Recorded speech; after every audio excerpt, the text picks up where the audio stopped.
এই ট্রাইব্যুনালে হাজির হয়ে উনিও সব কথা বলতে পারবেন। হাজির না হয়ে উনি যে সকল কথা বলবেন সেটা আইনের দৃষ্টিতে কোনো বক্তব্যই নয়, সামাজিক দৃষ্টিতে বক্তব্য, যেটাতে আমরা মনে করি যে উনি যে কোনো একটা সময় এসে বলবেন যে এখানে মামলা চলছে, এখানে যে মামলা হয়েছে এটা আমি জানি না বা জানতাম না, এটা বলার সুযোগ থাকছে না। উনি যে এই ট্রাইব্যুনালে কি মামলা হচ্ছে, কি কি অভিযোগ ওনার বিরুদ্ধে আনা হয়েছে এটা উনি জেনেছেন, এবং উনি যে বক্তব্যটা ওনার আদালতে এসে দেওয়া উচিত ছিল এটা উনি পাবলিকলি দিচ্ছেন। এটা একটা বিষয়।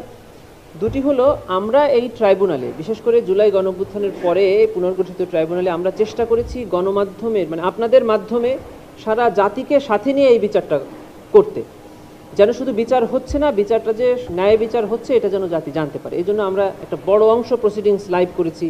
আমরা কি কি এখানে উপস্থাপন করছি, কি কি সাক্ষী এখানে এসে সাক্ষ্য দিচ্ছে, প্রতিদিন কোর্ট প্রসিডিং শেষে আপনাদের সাথে কথা বলছি, সাক্ষীরা নিজেরা এসে কথা বলছে। আমরা ওনার ভয়েস রেকর্ড বাজিয়ে শুনিয়েছি ওপেন কোর্টে, যেটা সম্প্রচার হয়েছে। সেখানে আপনারা শুনেছেন যে উনি নিজ মুখে এই আদেশটা দিয়েছেন কথোপকথনের মাধ্যমে। এইটা প্রত্যেকটি অপরাধী, পৃথিবীতে এখন পর্যন্ত যত এই ধরনের মানবতা বিরোধী অপরাধ হয়েছে, কেউই স্বীকার করেনি যে ওনারা অপরাধী।